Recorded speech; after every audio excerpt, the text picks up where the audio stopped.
What an adventure.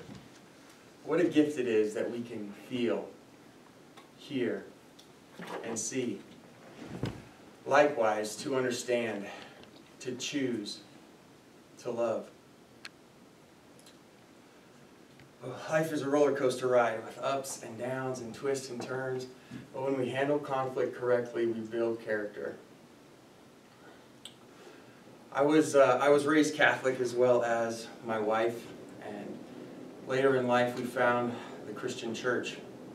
And that's really where my heart is having a relationship with God and knowing His will for my life.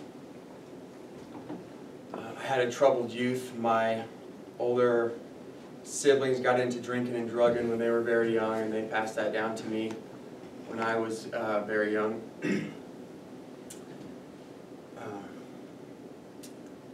And that led to me getting in trouble with the law, being in and out of jail.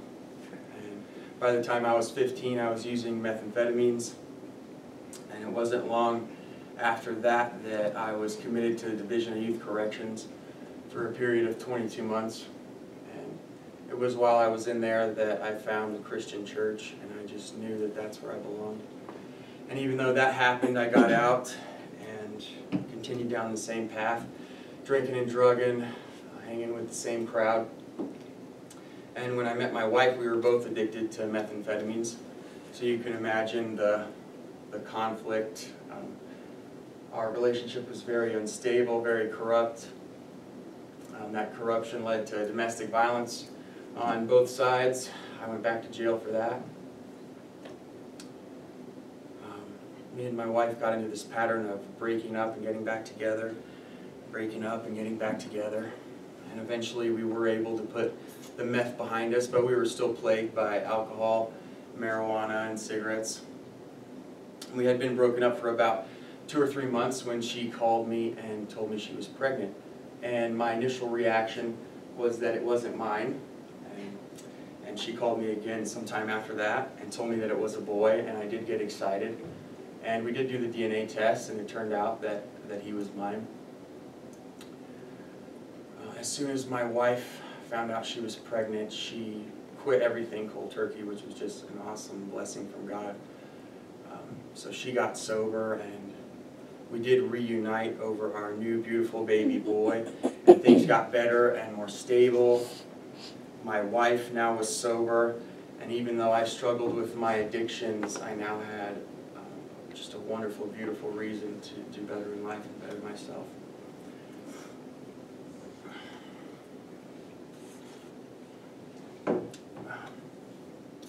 We began attending church occasionally, and we wanted to dedicate our son Elijah, so we signed up for the church dedication, the dedication at our church.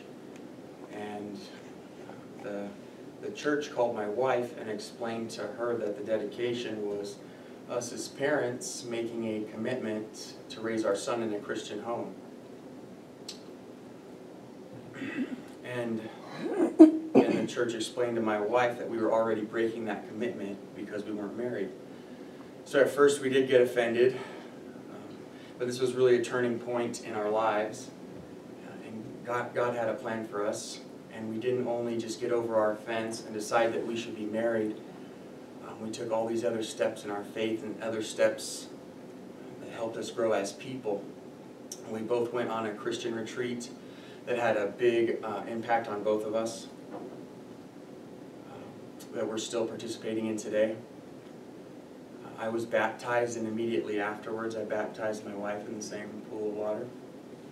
And we became active members of our church, participating in small groups and serving in our church. We planned on having another baby, and now we have a beautiful baby girl as well.